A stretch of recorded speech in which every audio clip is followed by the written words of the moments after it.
allows him to play that much more freely. But you can see that Luna already off to a hot start. 11-2 right there in the top lane is down bottom. Y gonna take one little punch there from the Dark Willow, and a fissure block off on the other side, but not within that tower range. So we'll be able to get away with some extra damage. Tango, as well as the Quelling Blade through, and he's fine.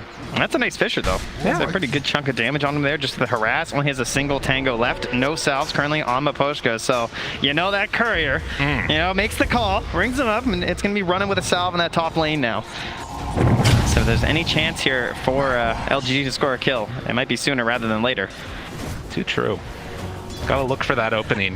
Down bottom. Really trying to pressure, too. They keep pump faking this fissure up top. I mean, if you catch him on the wrong side of it, it's going to be a ton of damage out with those treants. But even without it, right? Just the one fissure and a couple punches from Faith Beyond, he hits really hard. They will be bringing over that courier now, Miposhka, to make sure this one does not get sniped by XinQ. Hopefully you're not losing it to a Shaker. Yeah, true enough. But this bottom lane, lots of harass being spammed out here from Mira and Collapse as well. But it's a Morphling, it's an IO. Morphling in itself a very frustrating hero to lane versus due to the regen mechanic and the ability to morph strength and agi, but comboed up with an IO. It's pretty rough trying to get a kill, but you know, more players, they tend to go for some of these overextensions, so maybe he'll get a bit greedy there. Right, and even, you know, just the pressuring and forcing him to switch over attribute shift, it makes it a little bit harder for the morph to last hit. So it's not all bad, as XinQ is going to make that big move over underneath the ward and going to steal away the small camp. How many does he get? Not a ton, but nothing to say. Able to sneak a few as well. All right, interesting stuff there. It does sacrifice the top water room potential there. Oh, I say that, actually. Miposhka moves in. Toronto Tokyo going to be able to pick up this water rune and maybe get some extra pressure onto XinQ. Jumps forward, and there's the first blood. Toronto Tokyo draws it. Well done by Miposhka. Like, not even just, he basically baited out that rune, right? That's XinQ coming a little bit too close, get the first blood for Team Spirit, and they're off to a hot start in game 2 after already surprising pretty much everyone by going up one game. I mean, I agree. I thought their draft was better last game, but, you know, we just keep wondering, like, how long will the magic last with this team? It does seem like just an unbelievably improbable run. To think that this team came all the way through in the qualifiers. We're down 2-1 in that series against Empire, and now up one game against the, you know, odds-on favorites. Oh, Let's collapse, skewer, pull back. They do some good damage there on Ame. But he will not be under too much pressure of losing his life. He's going to get the deny. A little cheeky there. I like to see it from the morph. That's a morph player. That's what that is right there. And, you know, nothing to say.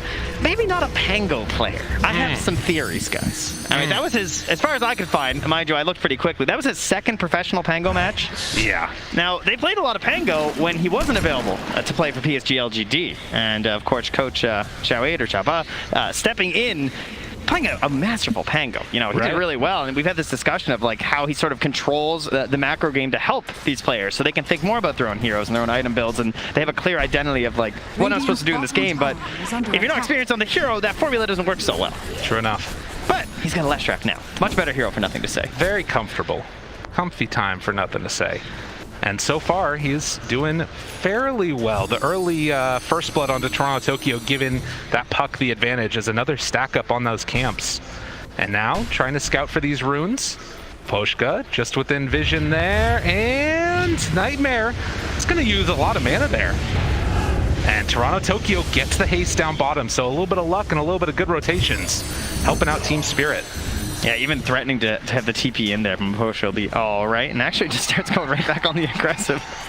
Will only catch a sentry though, no obs taken away there. So we heard a lot of discussion actually last game from Insania talking about like the power runes and the strength you're going to have from that right here, and especially for a puck, a hero that's really capable of trying to abuse that, because you want to be making these early rotations with the Dream Coil. And it looks like not going to secure another kill there. Yeah, I think it's an important point to make, is that you've got to watch so carefully on any of these other side lanes. If LGD overstep, they get a little bit close to a tower, puck could easily make that rotation and kill off a couple. Oh, Miposhka gets spotted on the way out here. So did Sentry on the pillar, was kind of checking around, finding some wards, and then putting obs down by the Ancients. And there is a Sentry here on XinQ, so this could be pretty painful. Oh, he's got it, right? All right, they see it. I was right on the edge. That's a huge D ward. That was a lot of time spent from Miposhka. And at the same time, LGD gonna move in and head up top. Why? And nothing to say together. Are they going to try and make a kill here onto the Luna a little bit far out?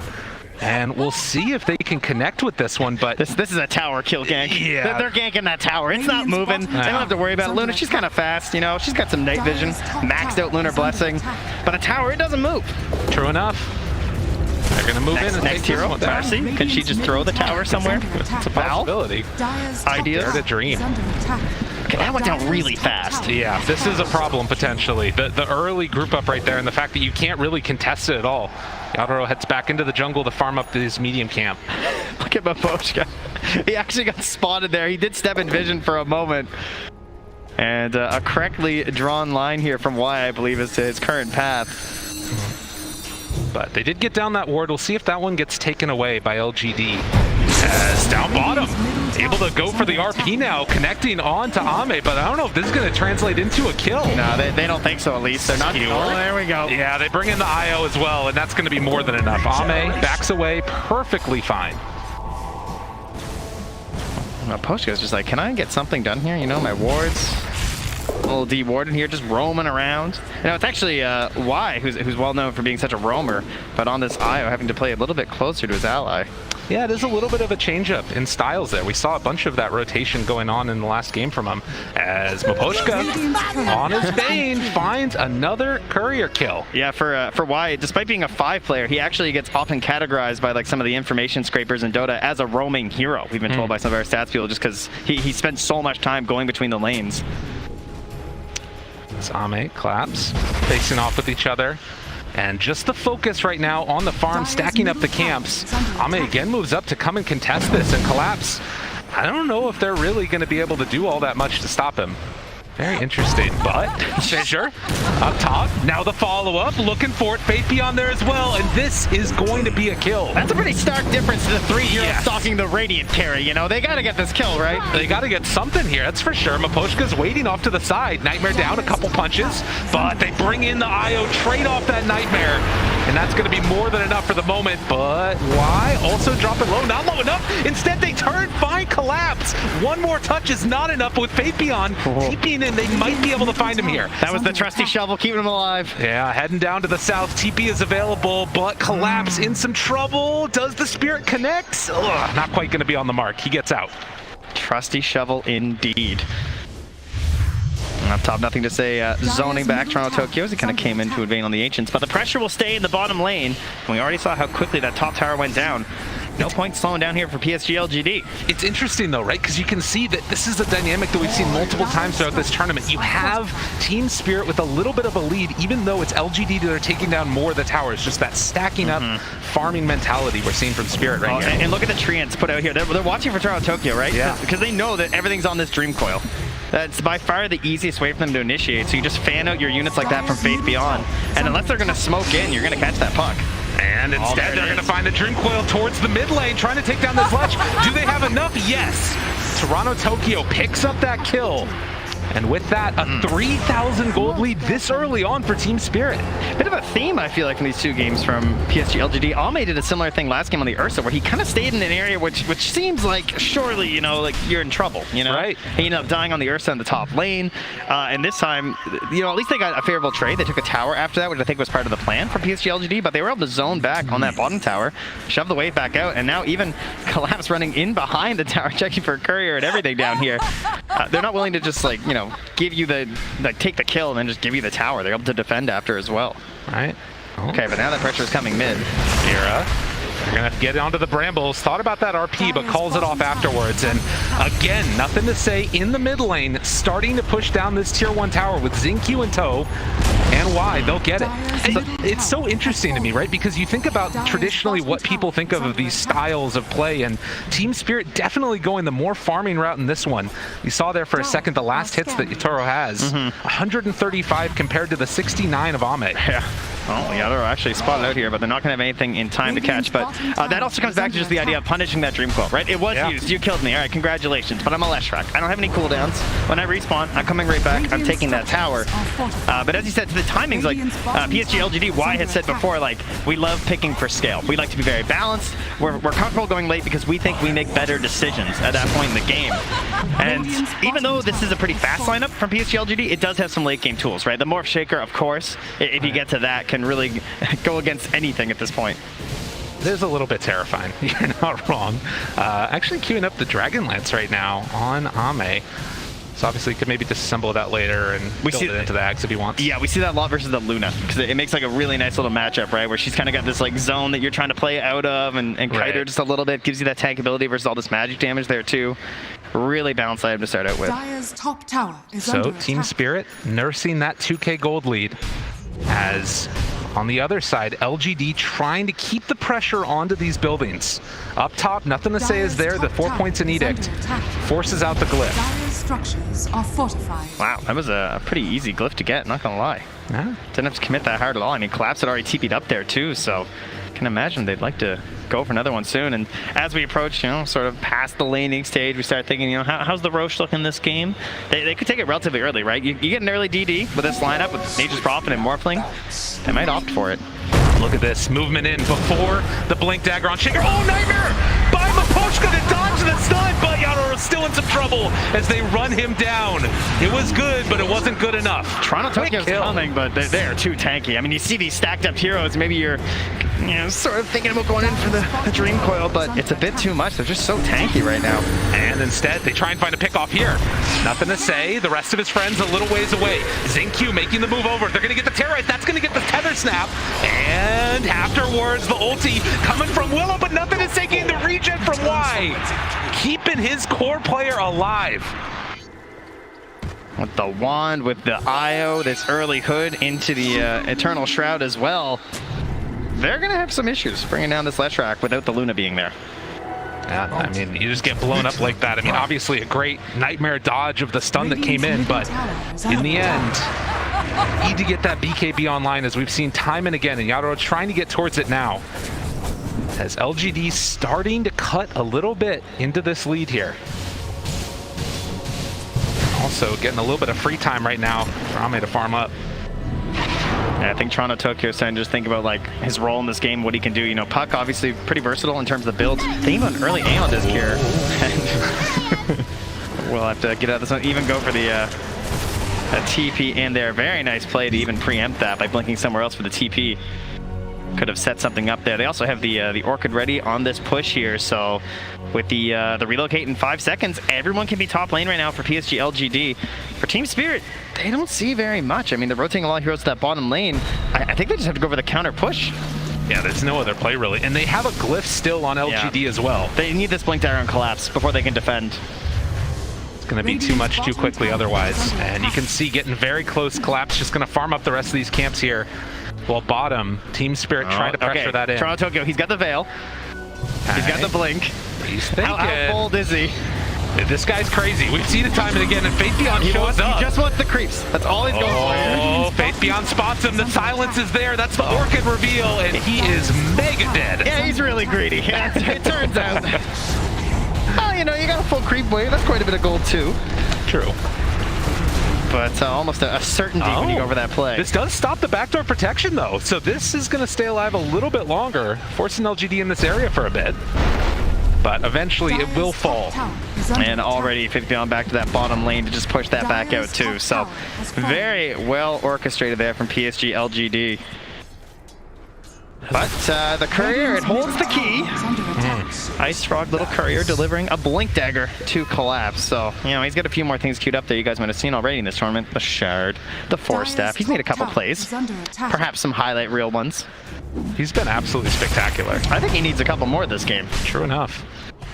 Not if LGD have anything to say about it. They've also had a few highlights at times, and playing on that Earthshaker with the Morphling, you just know that there's pain coming if they're left to free farm in this one. That's really the worst part of just staying in the upper bracket. Less highlights, you know, less games to play. True enough, yeah. Especially when you crush your opponent so hard, and then finally being challenged now by Team Spirit. They're up one game again. Cinderella story that hasn't died yet. Are scanning. And seeing if it can continue on here in this game number 2. The BKB is done. Taking a look at a few of these other items around the map. Collapse has that blink done.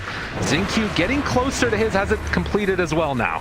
So all of the big fighting items online. That's a bit frightening. It feels so good because, like, obviously as the offlaner, you got to get these like earlier items. You got a bracer, got a mech, and then you get your blink tag. When you're playing as a support, you just got that one thing you're striving for, and it's kind of unfortunate when they match up like that because, like, now it feels like your offlaner can actually play, but Xingqiu, like, this is an excellent counter initiation to have right now. With the way that their lineup's kind of set up, like, he can just lurk for so long. He can just wait on the side, and what kind of vision is going to catch him, right?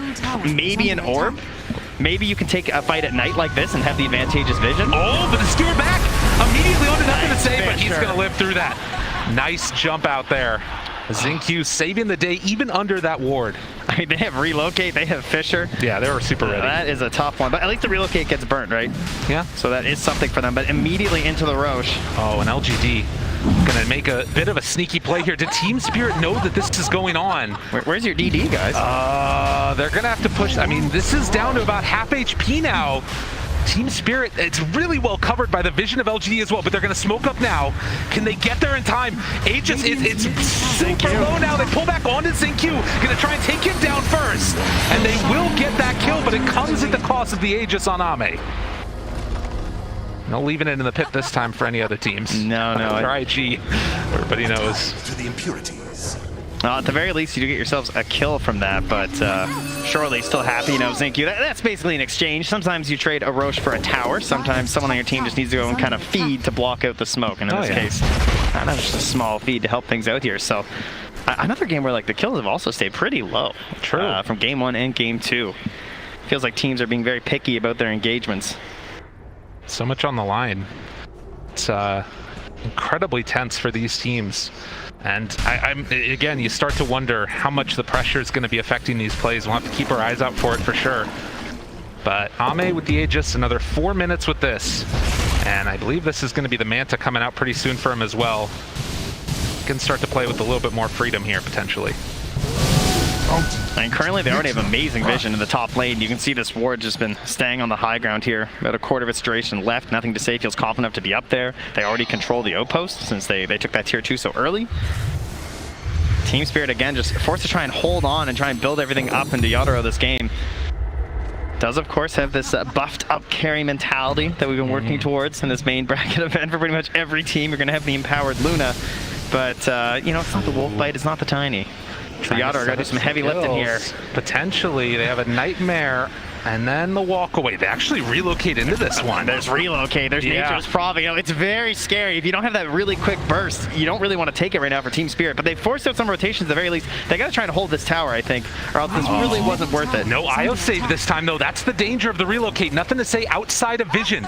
They don't see him. Now they do. The pullback going to be able to get that skewer. The vision not quick enough. And nothing to say goes down. Now looking for more. Ame has to be careful. Xingqiu there as well. Oh, but Ame with the waveform through it. Brilliant play. And on this afterwards. Now the chase looking for more. Can they control? Do they have enough for the kill? The Terrorize comes out, but he got the strength form off. Faith Beyond jumps away. The skewer back on to 2. And the RP. Oh, collapsed it into him again. And look, they're just surrounding him. There's no chance to help. They have the shaker, but there is nothing else left in the tank there for Ame, although trying to TP out, but the stun comes through right at the end. And LGD, another triple kill for Yatoro. And Y will manage to escape from that one, but a huge win for Spirit here in game number 2. That is massive. Oh, what an amazing defense. And Class does it twice in the fight with the skewers, catching nothing to say. Like, you know, you talk about this idea with, like, the Aegis and, like, well, what are you supposed to do with this Aegis? Are we supposed to push towers? Is that the goal right now? So, you know, should it be on the Morphling? You know? Right. Doesn't he kind of feel like the harder target to get in the first place, and instead you're sort of hanging nothing to say out to dry? Like, he gets one skewer and there was no chance to save him. Yeah, I mean, again, part of that is also the decision to stick around after that relocate was used, because that's probably part of their idea behind it. Yeah, I mean, that's your easiest long-range save, right? Unreal. 5-6. And Team Spirit playing just absolutely great Dota. Yeah, I'm sensing a smoke up Echo Slam here soon. You know, this is what you do. You lost your Aegis and you're like, okay guys, this is fine, this is fine. Group up, we're gonna smoke, we've got our other tools back. Let's go dunk on some people. Xingqiu so often has been the answer in the playmaker for this LGD lineup. Are scanning. Whether it's the Snapfire or this Earthshaker, whatever it is that he's playing, he's making the big moves. So 21 minutes in now, and continues to farm.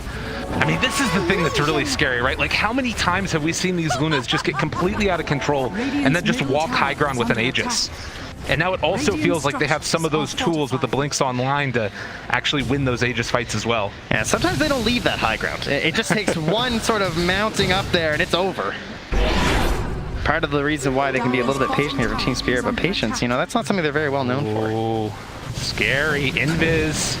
And then the smoke up afterwards. Team Spirit looking on the hunt, but LGD sensing danger coming their way will retreat out. Just is he gonna horn toss him again, Lyrical? Don't tell me he's gonna horn toss him again. Oh my god, he got him again, Trent! They did it to him as they find the pickoff. Collapse, you're too good. What a smell. Unreal. Oh, they're so good at just finding that one kill and like waiting for this timing too of just this. Oh, they caught him on the zip. They pull him back in afterwards. Why? In some trouble. Skewer a little bit off the mark, but the Brambles are there for round 2 of it. Team Spirit, they came to play on finals day, taking down Secret, now looking to go up 2-0 in the series against LGD. Meanwhile, Faith Beyond at least, you know, getting something back, right? Yeah, go grab that outpost, get it. But man, losing the Roche into just like taking over the map right now for Team Spirit. They're just having fun. That's what they say, right? They look like they're having fun. Well, Voshka looks like he's having fun. For someone who's playing Bane, that's as much fun as your face gets, I think. You know? They're on top of it, killing it. And we'll see now if LGD can pull this back. I mean, again, we've talked so much about the effect that pressure has in this lineup. In a lot of ways built to try and just win the Aegis. Not a whole lot else is going to be acceptable for them and the sort of standards that they set for themselves. 5 to 8.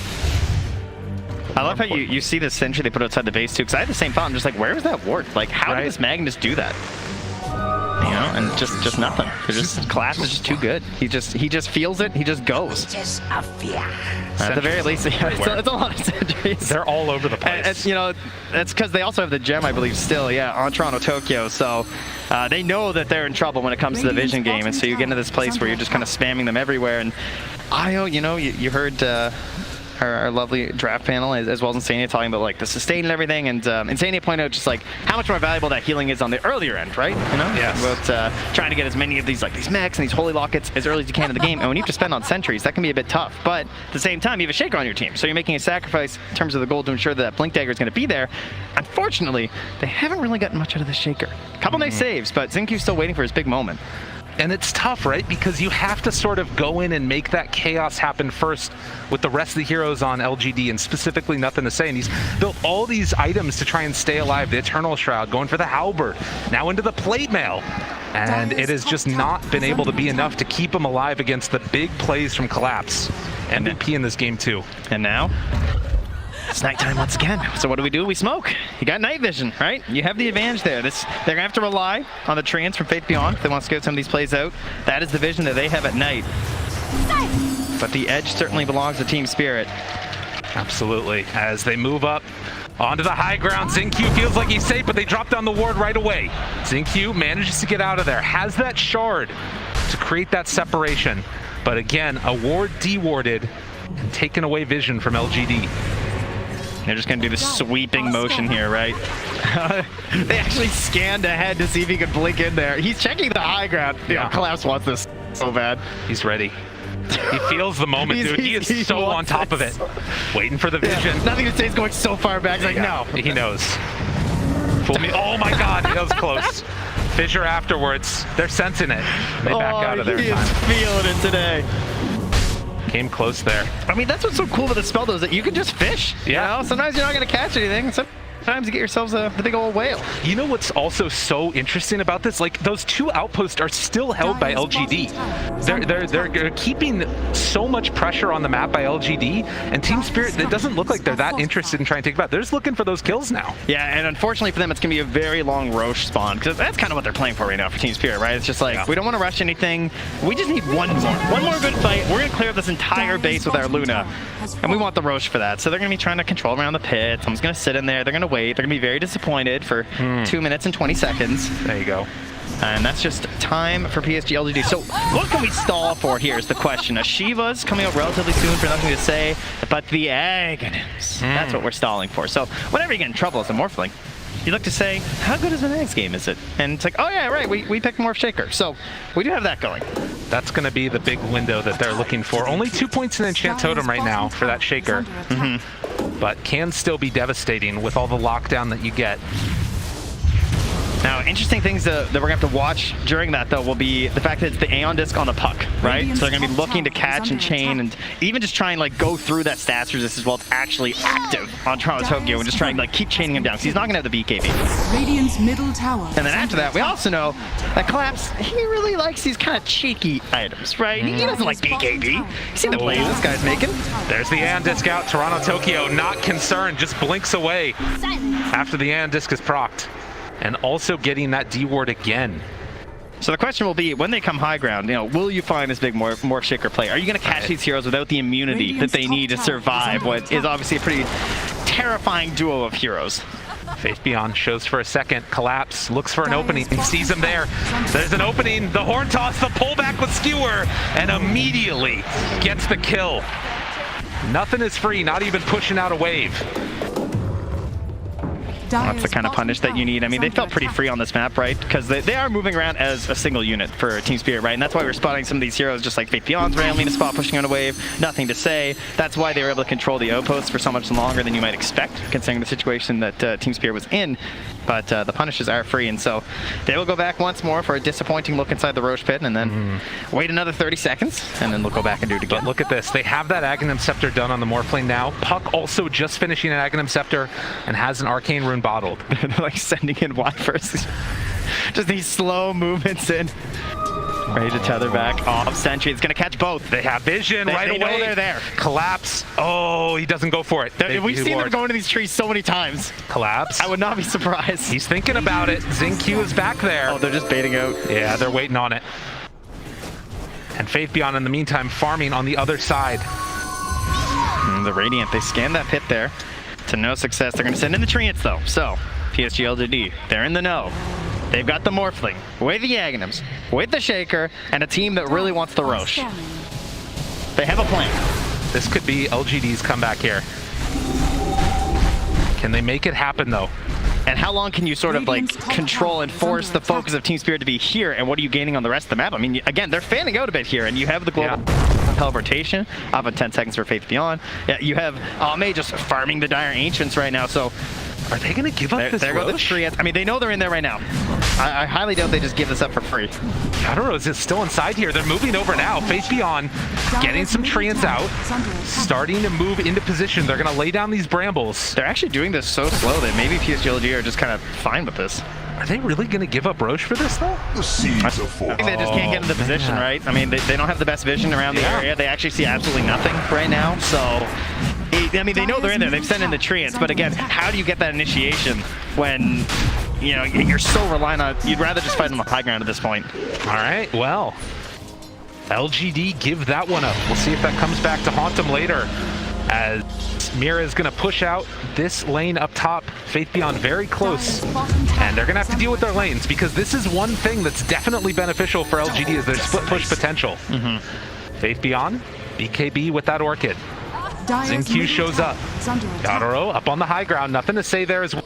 Oh, they have great vision on Team Spirit, and now showing in the lane. They're thinking about going. They pull him back in, and he is done. Can they go for any more now? They have full control onto the Luna, but Luna just walks away.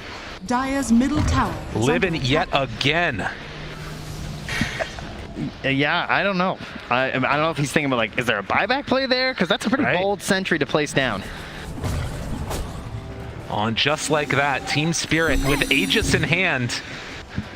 Faith_Beyond could maybe go for a play there, but Toronto Tokyo not showing himself, has the boots of travel to join with the rest of the team. Right? They had the ward near the base. They actually saw that Ame was moving over here. Oh man, this would be such a huge pickup if they can get him. The spider legs. Walking in, they get him with the horn toss, chasing down for more. Ame's done! Team Spirit, everywhere they go, people die. It's the ward game, you know? Just spots heading over there. That ward near the base. Oh, lets them know Spire. they chase it down. And now they go up. Will they leave is the real question. There is a glyph available for the Radiant. True enough. They walk up high ground, and Kaoru going to start beating away, laying claim to this area. In the meantime, Faith_Beyond's going to try and push up that top side, but they catch him right away with the glyph. Collapse, pulls him back in, breaks the coil. Team Spirit, they're just playing too clean today. LGD need more. They don't have buyback on this Morphling. They can't get 2 racks at the very least on the side of Spirit, but I mean, Do you need 2 racks? I don't know.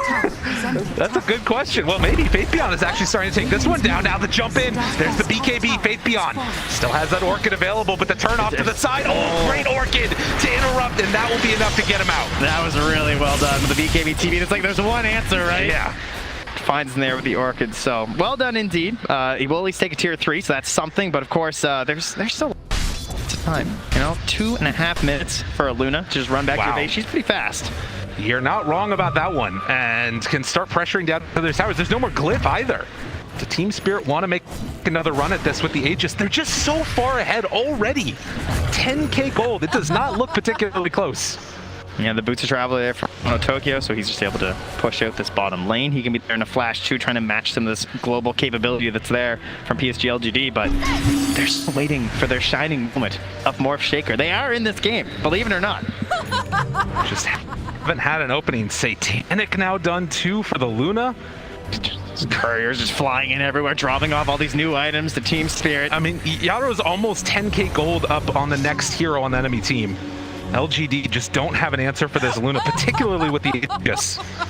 And it looks so free for him. This is the path to victory for Spirit to go up 2-0 over LGD. They gotta guard this wave that's with them though.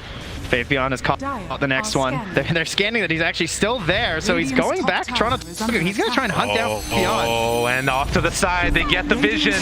Tries to chase him down there. There's the silence, the coil afterwards. Still hits pretty hard on Faith_Beyond, but with collapse in the area, they're gonna break the coil and kill off the Prophet. How fast does he need to buy back is the question. Oh man. Can they actually like force it here? I mean, it's gonna be a while for the lanes, right? It's kind of where you're able to sacrifice your life sometimes on Nature's Prophet. I don't think they can punish this simply by the speed at which creeps walk. So it'll be a little more time now for LGD. But what are you gaining in this? You know, there's gonna be a Scotty done, so that is pretty huge actually. Scotty and the Morphling versus this Luna. And the Satanic. I mean, it's looked so one-sided partially because LGD haven't taken that fight yet, right? And there's still going to be that window when they have the, you know, Ag Shaker and can go in all at once together. It's just they're waiting for that perfect fight. Still have to be careful of that one on Team Spirit. And with this Aegis, you would have to imagine it would come soon. Well, Collapse, you know, I think he wants his perfect game. It's the only one who has died so far on Team Spirit. Absolutely carrying that offlane. No kill too. So giving, you know, such a charitable offlaner. That's the way it's supposed to be. Absolutely. Ooh, also that Aether lens for the extra range. So much range on absolutely everything in this game for him. But they're gonna get set up again. Morphling sending in Courier. This one might get scouted here, and it's on the way out. With the Lucid Beam. Yeah, using the Lucid Beam and well the shard. played. That was that the Scotty? Oh yeah, God, it was. killing Yeah. Scotty. Almost 3 minutes of, you know, it's okay. You know, LG, they don't actually see enemy heroes. They just see enemy creep waves. Right? That's the goal right now. Okay. The creeps are the true enemy. So that's why Faith_Beyond, you know, he's not up top where the heroes are. He's down bottom where the creeps are. Just keep pushing them out. Keep them away from your base. Try and extend it as long as possible and then force Team Spirit into a bad position. And you know, in the last couple of minutes, they caught up in terms of net worth. You know, you look at this Morph, he just keeps climbing. Will it be enough though? They can make the most of this, dodge fights, and then possibly get another fight around that next Aegis. That might be their window with BKB on Ame.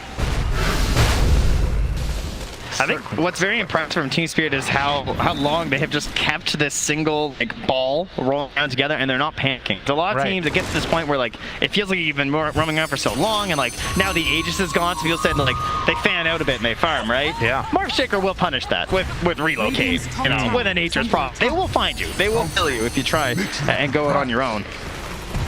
But with all the lanes pushed out now, Team Spirit, without that Aegis, still going to walk up and hit this a couple of times. You have 3,200 HP Yaro as well as the Butterfly done. And they have it on the high ground that LGD don't know about. Collapse. They have collapse. Often he's been the one to make those big plays. They're continuing to push in the bottom lane. LGD hoping for an overreaction from Team Spirit.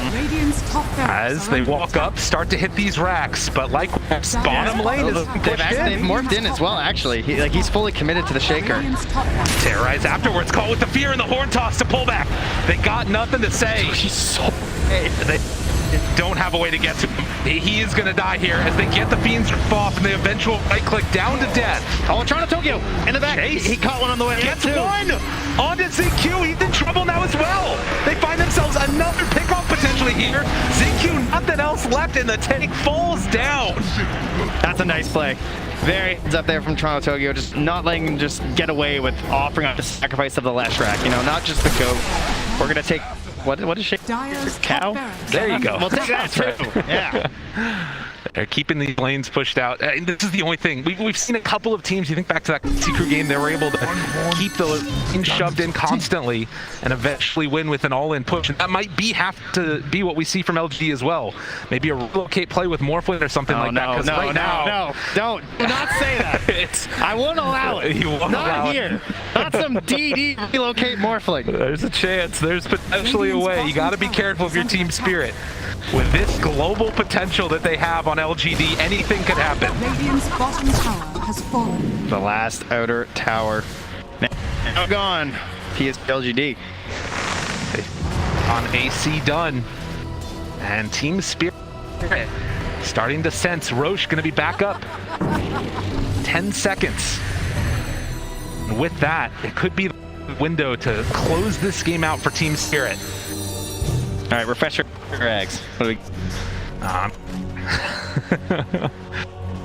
As it will respawn right now. Get the eggs. Interesting. Smoke up though. LGD.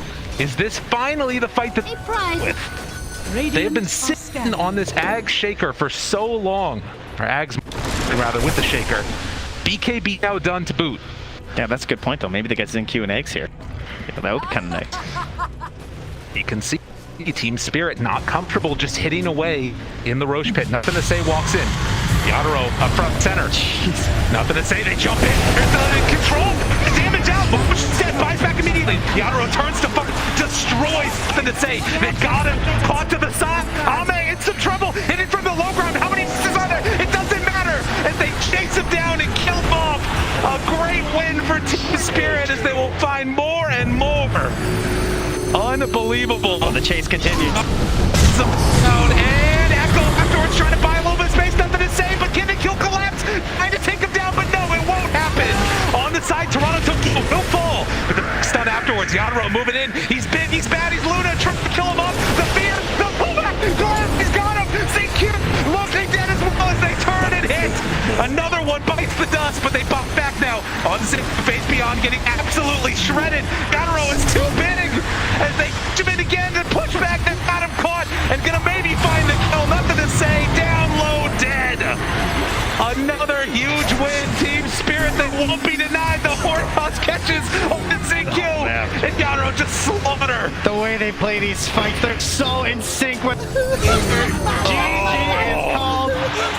They call it a Cinderella story. Well, shoe fits wear it. Unreal. And we got a crowd up there. Talent, very excited for this young team's present. They have been absolutely dominant in this one. 2